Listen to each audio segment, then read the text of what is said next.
څلوېښتم درس. درنو دوستانو، زموږ د نن درس عنوان دی خط اندازي.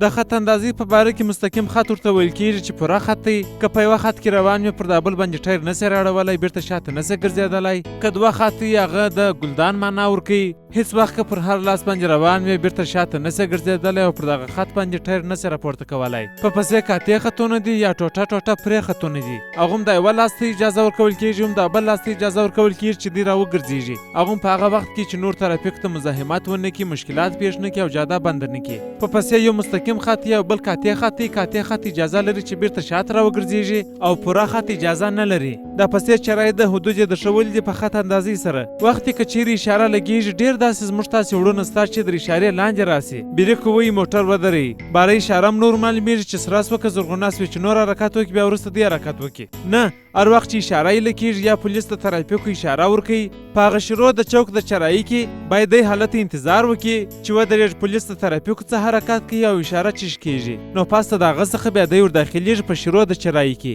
په پسې پیاده روونه دي. که چیرې پر یوه پیاده رو باندې انسانان، کوچنیان، لویان، نر، ښځې تېرېږي او راتېرېږي، پر هغه ځای حجم ډېرې خلک باندې ډېرې بیا دوه پیاده رو ورته جوړوي. ډبل پیاده روونه دي چې ورې باندې جوړېږي. په پسې پارکینګونه دي، موازي شکل دی، عمودي شکل دی. وخت چې پارکینګ لوحه ولاړي، پارکینګ ته چې ورداخل سي دلته به خط اندازي سوي. په خط اندازي دننه کې باید هلته موټر ودرئ. په دننه دایره کې د خط اندازي باید هلته پارکینګ وکړي. تور سپین خط چې تاسې هر ځای ولیدئ باید په دې پوه سئ چې دا خطرناکه دی. د هغه څخه باید ځان وساتئ چې هغه د پلچک پر دیوالو باندې یا مثلا پر جزیرو باندې. نو هر وخت چې تاسې تور سپین خط وینئ، دې ته خطر ویل کېږي. باید احتیاط ورسره وکړئ چې ورسره ونه مښلئ.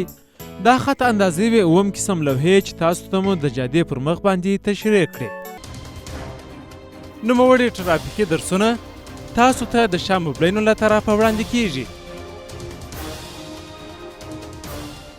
هیله ده زموږ د یوټیوب چینل شاه بزنس سبسکرایب او د نوټیفیکیشن علامه کلیک کړئ. د چینل د سبسکرایب طریقه: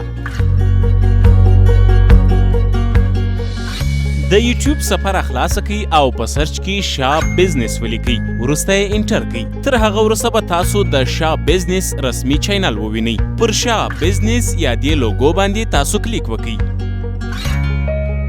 لومړی راځئ پر سبسکرایب باندې کلیک کوئ.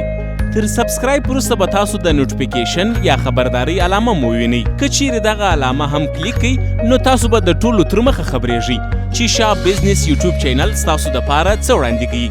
اوس نو تاسو کولی سئ ټول ټرافیکي درسونه له دې ځایه وګورئ. شاه د اعتبار وړ نوم.